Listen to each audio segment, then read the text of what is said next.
beautiful people, and welcome to Victorious Living Practical Conversations Rooted in Faith. I'm your host, Ryan, and I'm a licensed therapist. I'm Josh, and I just woke up. So, guys, what better way for us to continue the conversation of mental health other than inviting another licensed therapist to the conversation? Guys, help me welcome Mr. Chris Broussard. Welcome. You guys doing? Welcome to the show. All right, thank you, thank you. So, for y'all, if y'all don't know who Chris is actually a licensed professional counselor, and he is the founder of Phoebe and Gloria's Counseling in Lafayette, Louisiana. The practice was named in honor of his great grandmother, Phoebe, and his grandmother, Gloria, whose legacy of care and unconditional supports shaped his approach to therapy. He actually earned his undergraduate degree in sociology with a minor in child and family studies from UL Lafayette. Chris began his mental health career in 2010 working in children's shelters before moving into a career advising and community-based services. He completed his master's in counseling at Southern University in 2018, and he became licensed and has provided community-based therapy since 2015. Chris currently serves as a functional family therapy team lead while running his own private practice where he works with individuals and families using evidence-based approaches, such as CBT, EMDR trained interventions, IFS parts work, and Sandtray informed therapy. His work centers on creating a brave space for clients through listening, open heart validation, and encouragement. Chris, it is so good to have you here. I, I feel like your perspective is going to bring such a rich value to the conversation because you are a licensed therapist and you are a male. Yeah, yeah, and I work with a lot of men that when they're seeking therapy, they're coming. Most of the time when we're doing things like that, especially when it's new to you, you're seeking some type of connection. And initially, in the beginning, it might be the identity as race, if you're a male, woman, I remember, and I'm going to be a little transparent. That's who I am as a therapist. I remember the first time I wanted to do yoga. Okay. And so one of my colleagues was like, "Oh, go to this place." I'm not going to name places, but when I went there, I was the only male and then the only black male. And then when I'm looking around, I'm looking at everybody looking at me, and I'm like, "Dang, I, I don't want to do this because I don't know what these people are thinking, because they see me walking into this place." But then I end up going to a class where of course, I don't see, not in Louisiana, of course, see any male yoga instructors, but I did find a black woman. And then I attended a few of her classes, and then eventually I was able to go back to the other place. Do I do it now? No. This was this is on my healing journey back in 2015 and stuff. But the point is that it allowed me to be able to go to other places because I became familiar with certain things versus me just walking in blind. And sometimes we have to establish, and I tell my clients that, hey, if you came to me because I'm a male therapist or I'm a black male therapist, it's fine. But you're gonna gain something here, and then I can bring you as far as I can, and if I need to refer you out somewhere else because I want you to get another perspective, somebody who can bring you further than what I can, if need be. So, speaking of men's mental health, we're still continuing that conversation. And the first question I have for you is from your perspective, what do you think men are struggling with emotionally right now that nobody is really talking about? The language of emotions. We as men in society, we're taught that be strong. You can't change your mind. Like for myself, it took a while. I'm 42. So it took me a while to understand my superpower is that I have the ability to change my mind, that I can do something different. I don't have to be in this box. And see, so the thing is, if I don't have the language to be able to express myself or to have the emotional intelligence, which is being able to take my emotion, understand it, acknowledge it, and then be able to express it in a healthy manner. And because we don't know how to do that all the time, and the thing is, if because we don't know how to do that, what ends up happening is it comes out through our behaviors. You know, so it's like if I don't know how to talk about it, but you're gonna see it through you're gonna see it in my Crash out, huh? response. Yeah. Talking about that last episode about communication and tone, and we really can't find the proper language for that. Yeah, yeah. Okay. Because as men, we're put into those boxes, even as a black man.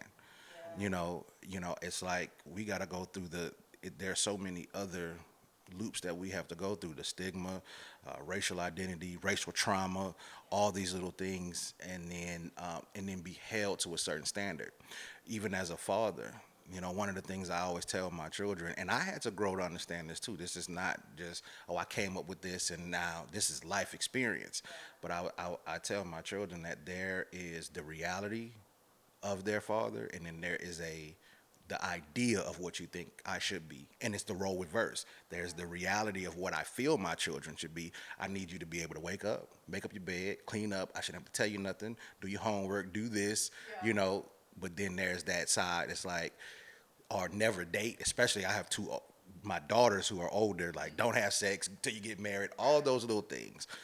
But then there's the reality of them. No, they're not doing those things all the time. And they're not, but I had to teach them too. So they have it, it's in them, but do they always utilize it? Yeah, yeah. But I'm wondering though, even like with boys, if they were taught early on, how to communicate, how to express themselves. Because I feel like that joy, when I see our youth, especially if they're 15, 16, 17, where's the joy? And I feel like it's missing.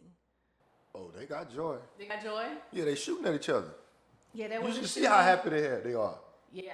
It's not a positive thing, but you should see them when they looking for their ops. They joyous. Like he was saying, sometimes people will act out how they feel. Yeah, yeah. Which is a very unfortunate thing. It is. Yeah. There's so much to dive off into that, Go ahead. Kind of backing on what this brother said, the language, right? I throw shots, but this is not a shot, right? A lot of us are who we raised by, Yeah. And a lot of these young guys are raised in checkered homes. You say checkered homes, what do you mean? You got part of a parent here that has to overwork themselves to provide, and the other parent may not even be alive, may just not be in the child's life, and so on and so forth. So, you're getting part of one variation. You're not even getting the full variation, because a lot of people think, oh, my kid sees me getting up, going to work. Yeah, but they got a lot of open time, right? And you're keeping them in the house because you're trying to keep them out of trouble, but they in their own Fortnite or whatever kind of shooting game. Yeah. And they're getting conditioned, So it's not to say that you're bad, your parenting skills bad. It's not to attack you whatsoever, right? It's just that, again, what he was saying, through learned patterns and behaviors, but by that time, they've reached peak age. By the time you figured out, maybe I could have done that differently, then said it's done, and it's, I can't say that I have the answer on what's the right way, so that's why it's not a shot, it's just a realistic opinion. Yeah, I got you. Well, even as we discussed that, I look at it as a parent. I also have a 8-year-old son, so my children are 21, 16, and 8. My 2 daughters are my oldest from a previous relationship, and then my son is with my current wife. They've each had a different version of their father. Okay. Yeah. And that's only based on experience. Right. Okay, that's it. With my son, he's now seeing the side of his father that has emotional language, which means I've cried in front of my son. I've also yelled in front of my son. The frustrations, the anger, he's seen it all. Yeah. And then I'm trying to teach him how to manage that as well. Right. And the thing is, it's like he seen me cry, so now he goes, but because in his 8-year-old mind, he's going, well, my dad cried, so I can cry. It's normalized. It's normalized. But this is the thing.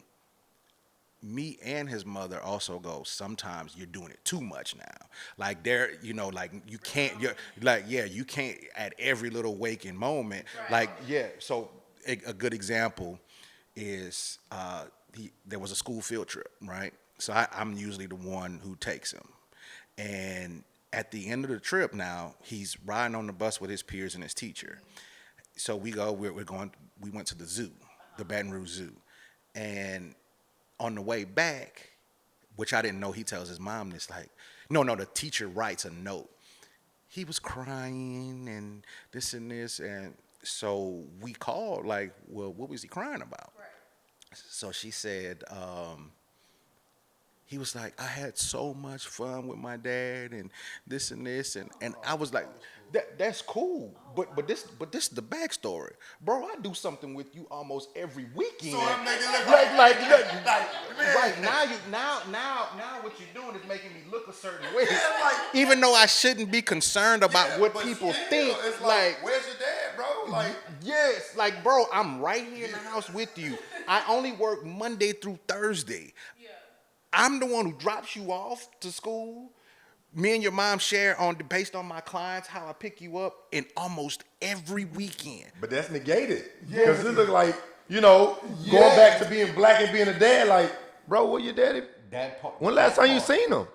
Did he hug you? And he was just so emotionally overwhelmed, right? And for us, right, especially the boy at that age, it could be so tender because you go off into getting picked on by if you're, if you're not tough and so on and so forth, right? And I can't say because I don't have an 8-year-old, I don't have a 16-year-old, but maybe crying in private, right? Like, okay, big dog, go in the corner, get your little wink, wink. He was happy though. Those are happy tears. Yeah, but so this is what I would say. Hold on, I'm gonna add into it. So it was happy and sad because you're right. Okay. You're right. And no, I wouldn't necessarily teach him to be in private, but I also know that it's like, okay, you're overly sharing your emotions with other people. You could do it with me. You could do it with your mom. You get what I'm saying? But now you're going outside of that box. And even as you talked about being picked on or bullied, that's why he's in Muay Thai. Like you're going to learn this fighting stance because I'm not going to lie. My son he has the emotions. He'll tell you you're kind of messing up my flow here because I'm trying to express to you. He'll tell his mama that, not me. Okay. He knows where to kind of go with stuff. Not to say that I would block it. He'll try it with her first, and then he'll just like if he wants to talk about young girls his age, he'll come to me.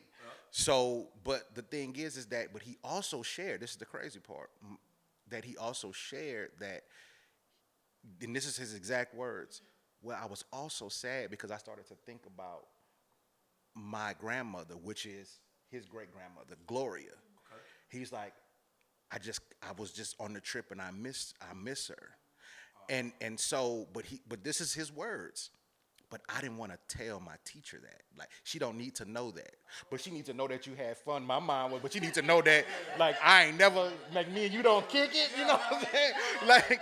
Like me and you don't have fun together, But I also step back because I'm a therapist, I go, I respect that he's able to understand his emotions because when I look in my neighborhood, when I look at the kids that I work with that are his age or older, and I go, they don't have that emotional intelligence to tell mom or dad or grandma or the teacher that, hey, I had fun and it was so great that I cried. Or I miss my great-grandmother who was only around the first 7 years of my life, but I have so many great memories with her. So now I'm gonna tell my parents this is why I miss her. So you get challenged in that checkered home. Your child has that chance to open up, and you figure out what works best. I think because it's case by case. But you get a same 8-year-old on a field trip. One parent's not in their life for whatever reason, and the other parent's like, "Boy, what you crying for?" You miss your grandma that's dead? You better do your schoolwork. I'm sorry, I'm loud. There's no room for that emotional. What happened to that child? What kind of reverence would they build up? What? He would know in his mind, I can't express this. I continue to internalize and keep this in. But I'm happy that your son was able to express, himself. So that's good. But see, to that point, my oldest daughter got that because I didn't know. She didn't get that from you. She didn't get that from me. Yeah. It was don't cry. So when my daughter's growing up, I never really saw her cry until maybe her first breakup, basically. Oh, your daughter gangster. Yeah, this was like her first heartbreak. That was like 17, 18. She was ready to fight. She's not a fighter. She was chill. She just didn't express. But that was my hindsight going. I should have, because I'm telling my daughter, who's a black woman, hold it in. Even when you gotta look. My oldest daughter, she maybe out of her whole life, maybe a popping or 2, 3. Yeah. My youngest daughter has had a few more. That's the wild one. That's the wild card. Okay. Yeah. But my oldest, it was like, even if I gave it to her, hold out your hand, pop, pop. She'll start, dry it up. And then I was able to see what I did as she would grow old, as she became, as she was moving up in the years. Yeah. I was like, ooh. But it's okay, because like you said, there's no perfect parenting. Yeah. And then here goes the flip side to even all of that. Like when we talk about FFT, we talk about autonomy versus connected. The things that we share and our children learn from us. So I always tell people, I am an autonomous father. I will do everything possible to have a great time with my children. Okay. But understand, it's a time frame. So when my daughters were coming up, Daddy, I want to go shopping. Daddy, let's go to the mall. Daddy, can you take me to Sky Zone? Or whatever it may be, Chuck E. Cheese at that time. Okay, cool. But we got to leave at 9 o'clock in the morning when it first opens up. And we'll ball all day. We'll go to the mall. We'll spin. You want Jordans. You want this. That's great. But when we get back home, it's about 5 or 6 o'clock. Don't call my name. Don't say daddy, nothing. Yeah. Because I put in my time. But I put in my time for my time. Right. You see what I'm saying? Rather if it would be with their mother or whatever, but that's my autonomous side speaking. Doesn't mean that I'm a bad parent because I'm an autonomous father, right. Because they have connected parents as well. There's no difference. It's just saying that what I do to get my time is how it's my view of how I want to parent, how I want, or with any relationship. But this is the thing. Yeah. But if you ask my partner at the time, or even my wife now, I'm connected. Yeah. I wanna cuddle. I wanna be under you. You get what I'm saying? I want to do all. I want to hold your hand. I'm not holding my children's hand, but I'm holding my wife's hand.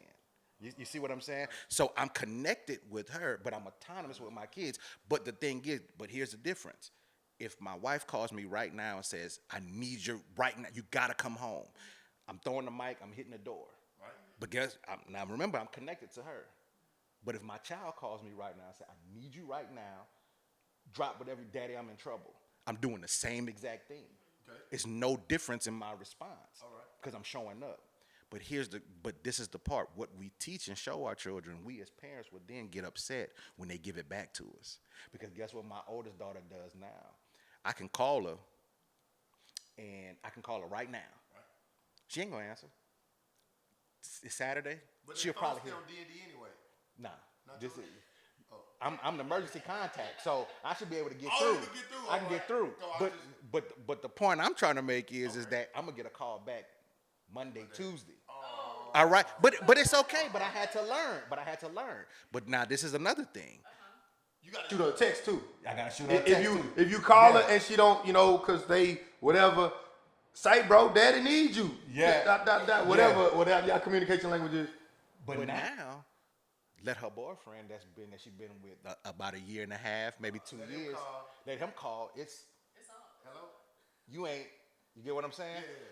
So now she's giving it back to me, and it used to before I learned that bothered me. Cause you're like, I'm a great dad, man. What's up? Right. No, she just giving back to you what you taught. what I taught. Wow. And so in those things, it's like it's those little nuances that we don't see that give it back. But does it mean? But I know. But this is the thing. I, as a emotionally intelligent man, know that she's on the positive autonomous side. Right. She's saying, I love you, Daddy. I'm gonna call you back. You're gonna get a call back, but it's gonna be on my time. But my boyfriend called, I'm gonna hit him up. Like I'm connected to him.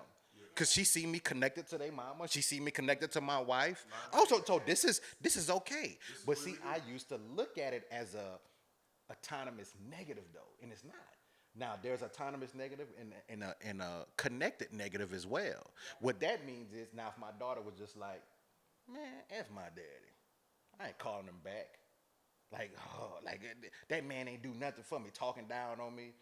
Then that's a little different. That's a negative autonomy.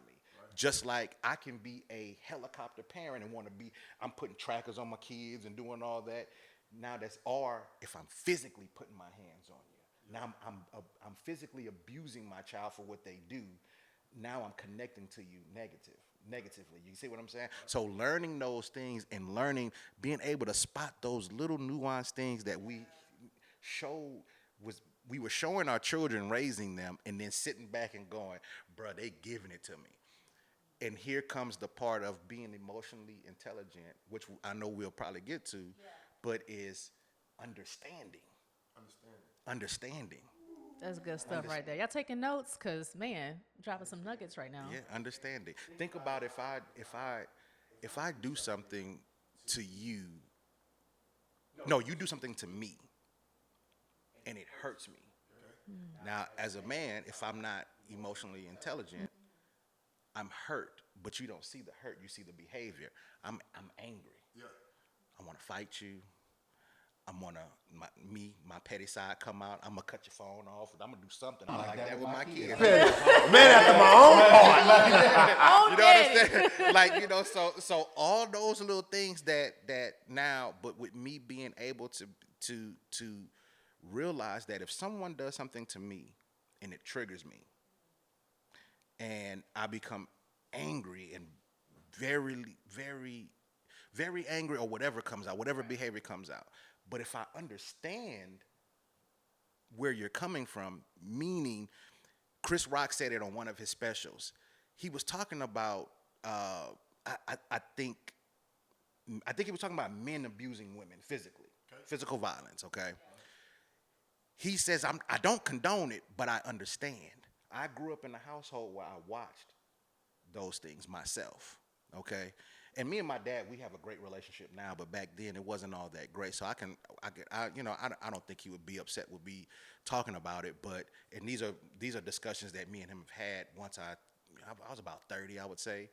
But that's when we started to develop our own relationship. But seeing certain things, right? Of course, quite naturally, I'm like, that's my mom. I'm gonna take mom's side, no matter what. But then I start going through life, and then I get into long-term relationships and marriages and things like that. Yeah. And then being hurt, even though I saw it, but thinking about what I want my first response to be, Yeah. And seeing these things, and then I go, oh, I don't condone what my father did.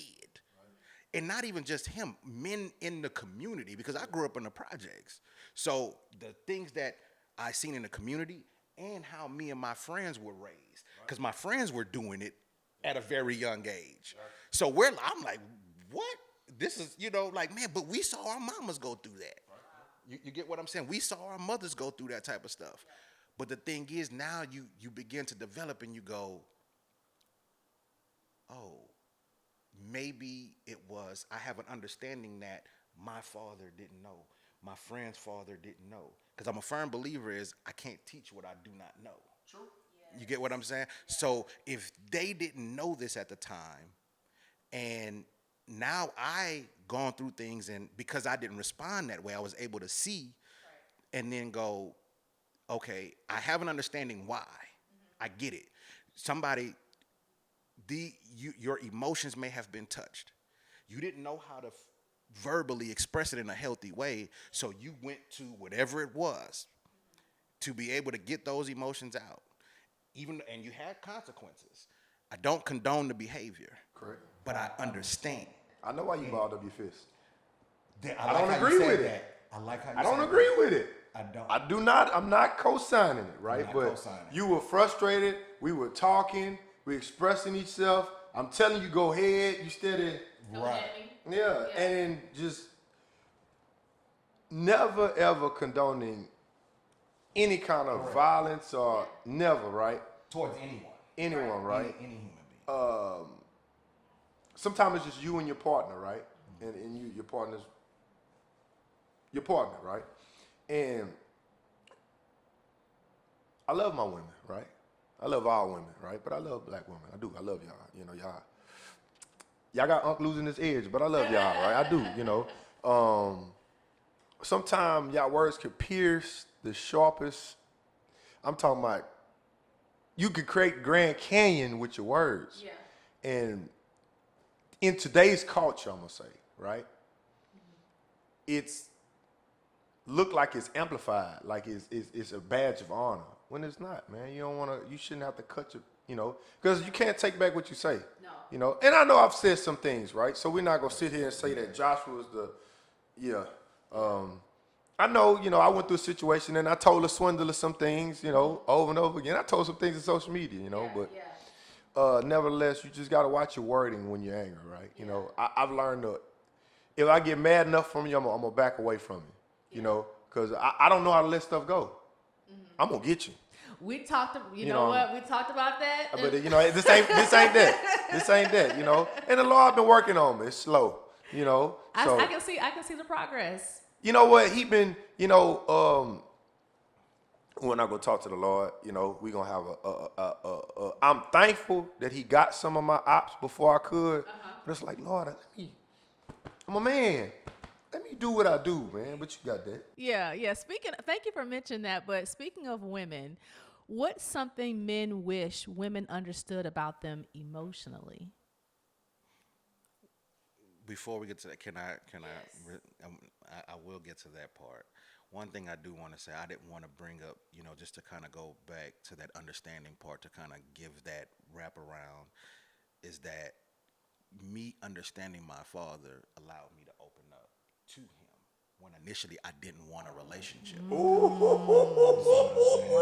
That's heavy. Yeah. That's heavy. Yeah, You understanding him where he was. Maybe not agreeing, and it's not to chop up your father, you know, but Pops, I see where you was. Yeah, I understand. I get it. You know, now okay. That you have, which he's a great man. He's not, my father is not a counselor, but he's the best counselor I've ever met in my life. You get what I'm saying? Yeah. So, and not just to keep it on violence, but even with my children. Seeing what they do, like I explained how my daughter may do something, how she's connected to her boyfriend, but it'll take 3 or 4 days to get back with me. I had to understand. Initially, I was angry. Like, what did I do as a dad to where it takes you so long to call me back? But now I understand, like, hold on, bro, you do the same thing. So because I understand you, now the anger has now dissipated. It's not there. I get it. And it now, but because I understand people, that's another thing. Because I understand you, doesn't mean I can't set a boundary neither.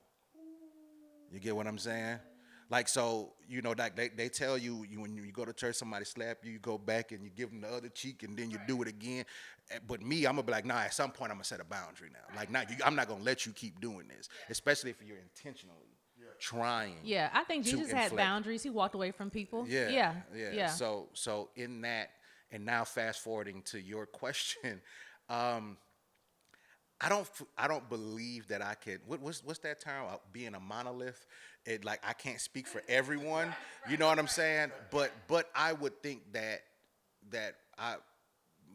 for me, it's understanding that I have the ability to change my mind. I'm not in the box. Okay?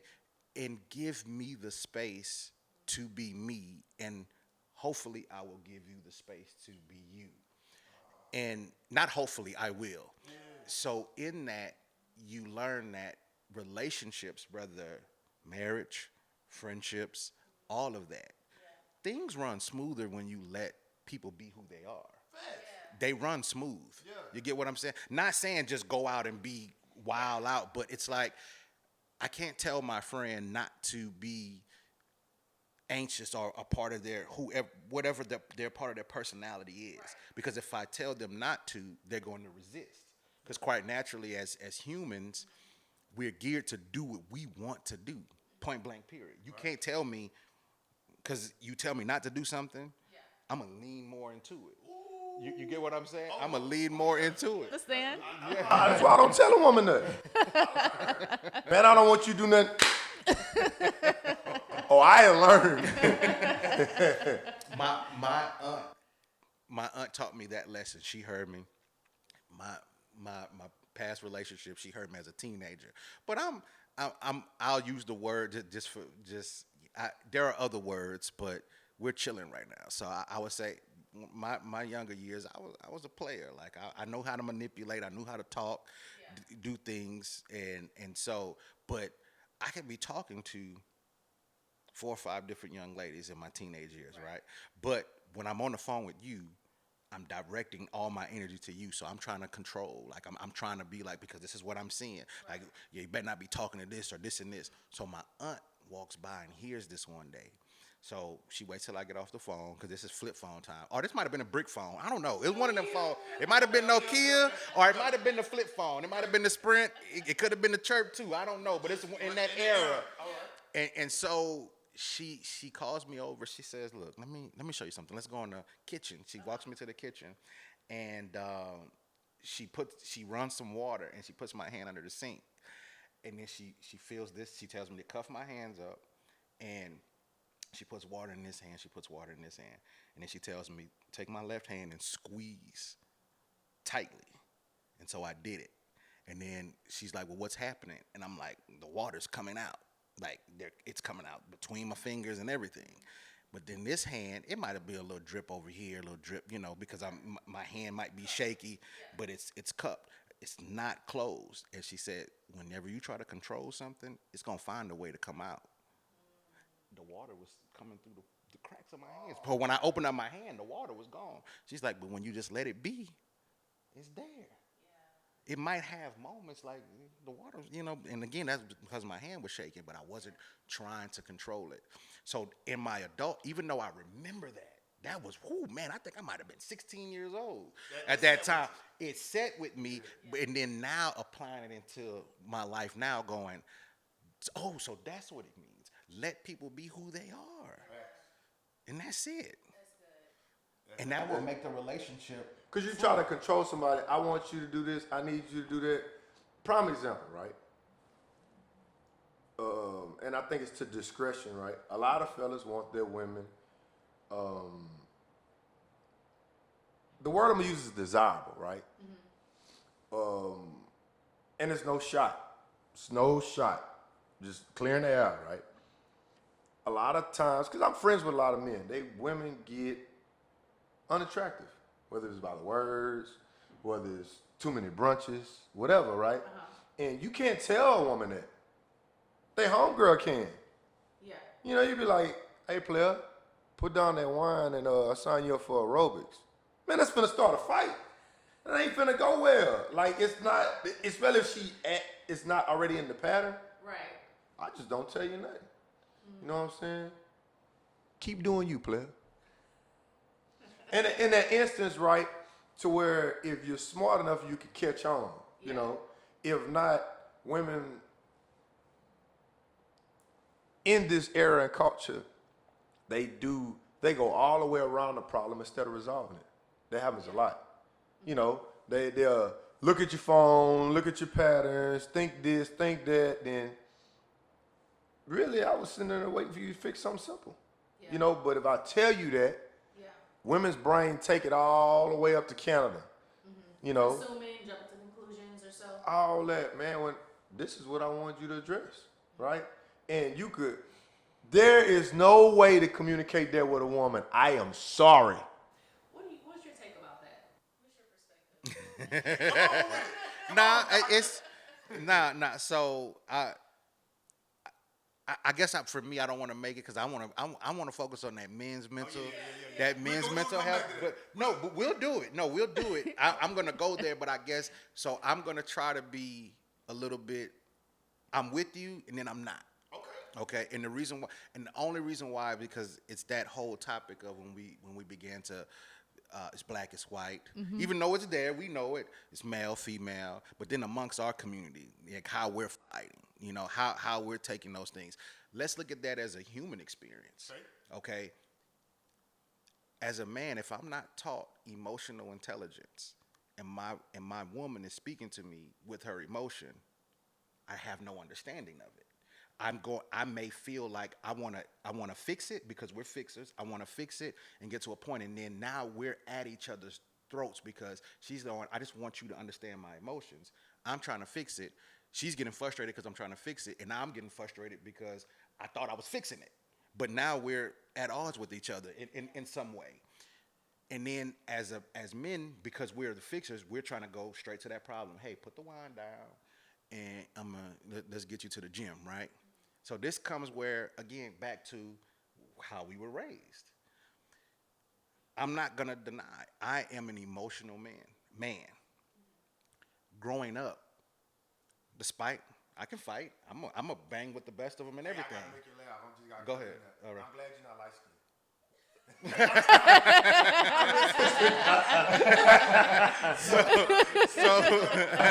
I got you.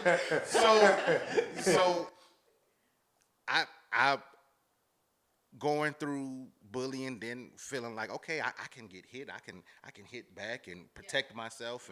But one thing, despite that, I knew how to communicate with women. I was always that guy that, oh, you emotional.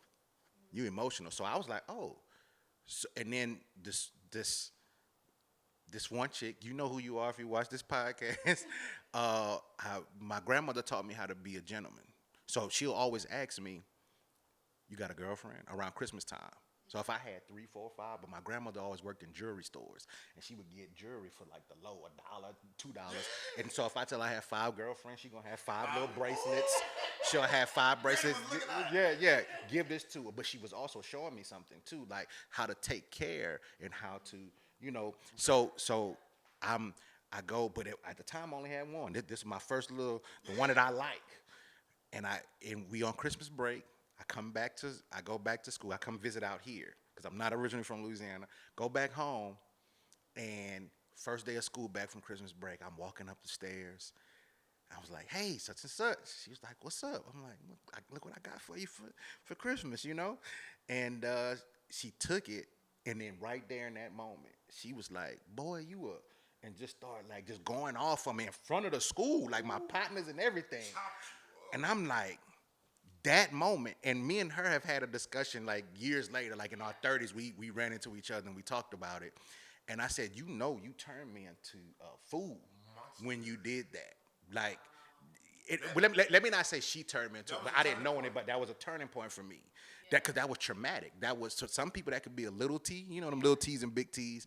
But I was like, okay, I know how to maneuver around young girls at my age at that time, young ladies. But now I know I'm really about to be, so I cut the emotion off. I'm not about to be emotional, and not realizing because I was told that I was emotional. And even some of my partners would, as we're getting older, now that we look at it, some of my partners call me back now, like, bro, you were talking about that stuff since we was 15 years old, but we was clowning and all that stuff. But even though we were joking, it still affected me. I didn't know that it did, but it did. But I took those same emotions now, that when I was told that I was too emotional, it now helps me understand my clients. I'm a better therapist because I know my emotions. It makes me be a better husband. I'm a better father because I have the emotion. I tapped into it. God. So going back to what you said, but I was able to because still, despite that I felt emotional, my grandmother was always teaching me emotions. Okay, my mom did too. my family, my uncle, man, I got one of my uncles. That's the uncle that calls and will be like, hey, you check your blood pressure. He was putting me on that since I was 20. Was I listening? No, but he planted the seed. So because of that, because I had someone at least showing me, once I became of age and started thinking independently, then I started like, okay, it's good to have these emotions. Now, on the flip side, as you were talking about women, if like my daughters go, Daddy, I remember my youngest daughter tells me, Daddy, you don't support us, this and that. And I'm okay, I got you. I got mad. Don't get it twisted. Yeah. They got mad because my ex-style starts coming up. And we talking about IFS, I'm going to bring it up. Yeah. But the thing is, when she said that stuff, I was like, okay, what is she getting at? And then when she finally expresses it, she tells me, well, mama does this. When they do something, oh, my baby, this and that. I go, okay. I'm going to go, okay, but what you got next? How you going to do this better? I seen you do it, but you kind of messed up right here. My oldest daughter then hits me maybe about a year later. She was like, I ain't going to lie, Daddy. Sometimes mama will tell us something that she's encouraging. She be like, oh, Tuti, that's good. I like how you did. And she was like, but in my mind, I know that wasn't good. You going to tell me like, oh, you could have did better with this. So, again, because she knows the dynamics, she needs them both. She needs her mother to go, even if it's bad, it looked good. Yeah. But she also needs me to go, you got to, when I start seeing her improving, because my oldest is in college, and her hustle is to do nails. She does nails. She does it. Like, she has clientele and everything. That's how she makes her money. So when I see her pictures and she's showing me, I'm scrolling, I'm like, that one fire. Yeah. That one, you could have, this one nice. You get what I'm saying? So she still likes that and going to that point. But this is now you're seeing a young woman who's been around a man. When he gives constructive criticism, she doesn't accept it like, what you mean by that? Because she's used to a man saying, hey, that's cool, but this is how you, but if you've never, she receives it better. But if you didn't have it, if I didn't have my grandmother tapping into the emotion, I could have just kept suppressing it and pushing it down and looked at my emotions as a negative, that is not a strength. Yeah. It took a while, but it's because my uncle, even though I've never seen my uncle cry or anything or nothing like that, but still him showing up, my grandmother doing certain things that allowed me to still be able to tap into it. Yeah. So me being there for my daughter in my capacity, the way that I know how to do it, then when a man comes and he is direct and he does give that constructive criticism, it's not met with something is a rebuttal, like it's not a wall. Yeah. It can be received. It can be received. Even though and the crazy part is that it could be she's still gonna feel away. Yeah. Because initially when it first hits, it's like, how you gonna tell me that? But then when it's like, you know what? That's why I tell my wife when we go through I'm like, call your daddy. Call your daddy. I'm glad she could call him. You know what I'm saying? Her dad's a bishop, so like I'd be like, look, call him. Get his perspective so that you can see that, because at the end of the day, he's gonna love you. That's the unconditional side of it. Right. So when he's telling you like, nah, this and that, but I still love you, right. He's giving her the real and telling her the exact same thing that I'm saying, but in a different way from experience as well, but still taking her side. She feels love versus if I'm saying it, it might be he trying to get his way a little bit. You know what I'm saying? Let me piggyback off that. A lot of people. Right? Mm-hmm. The person that they call is negative. Mm-hmm. But they know them their whole life, they held on to it. Mm-hmm. So all they're doing is reassuring the negative. Mm-hmm. Right? And it may not seem like a negative to them because the way it's been delivered, they've always been there for them, so on and so forth. Mm-hmm. But it's not positive, right? And I've seen that side of it, that effect, to say that the person that they call for advice and reverence is negative. It does the opposite. You call your daddy. Why did I do that? Yeah. Right? We was better before I told you to call it. You know, so just kind of adding another side to that. You know. Yeah, that's true. Definitely. So why do you feel that some men feel emotionally disconnected even when they're successful?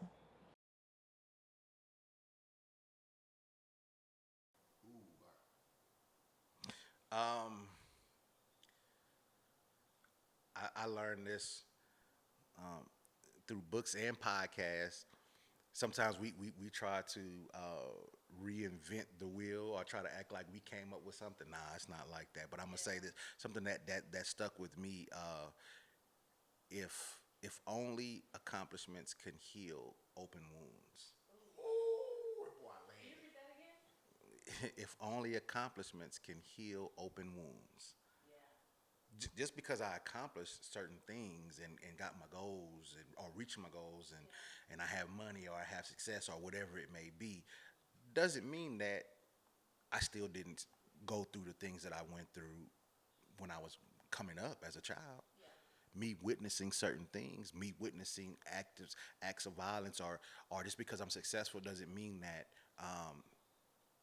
George Floyd being murdered live doesn't affect me. It doesn't make me feel secure because I have this, even though I can mask it as that, you know. That's good stuff. You had something? oh man, it resonated to me personally. Yeah. I'm an open book. And he may be able to divvy into my points, right? I wake up every morning, right, with uncertainty every day. Yeah. Every day, I don't book clients. I know I got bills. I know I'm gonna have expenses, but there's no guarantee that my phone is gonna ring every day. Yeah.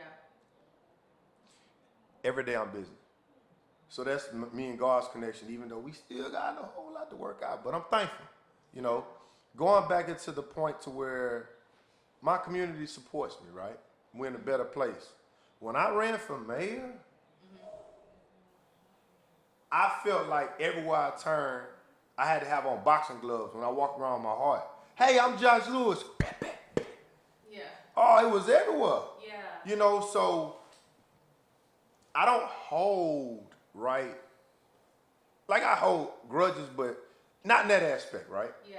It's so much we could go into, you know, as far as, and that could go deeper than the valley, right? Yeah. But I don't hold on to nothing for nobody for that, right? Yeah. I understand. You know, I know who I am, right? So I really don't hold no reserve. But what dawned on me was, and it kind of piggybacks on what he's saying about some friends picking on you and stuff, and you saying you're emotional. I'm not an emotional person. I kind of deal with anger, but I'm not, and I care, right? But I'm not. If I cry, you need to call the sheriff's department. Like, I'm not finna cry. Yeah. You know what I'm saying? Or if I cry, it's like a real moment, like, okay, all right, player, let's roll. You know, there's just the other side to it. And it doesn't make you less of a man or, you know, vice versa in my eyes. Yeah. We just don't cry over here. You know what I'm saying? It's that closed fist thing. The fist must be, you know, I cry, I'm about to close my fist. You know what I'm saying? I'm telling you. You know, so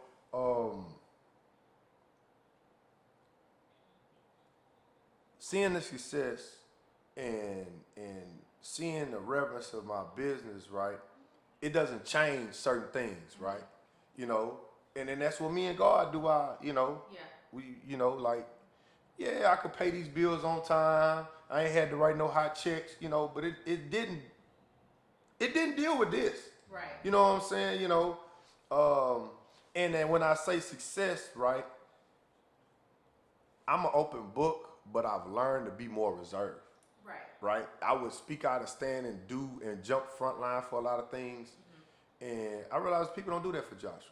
Yeah. And it's not to, oh, woe is me. It's okay. It's cool.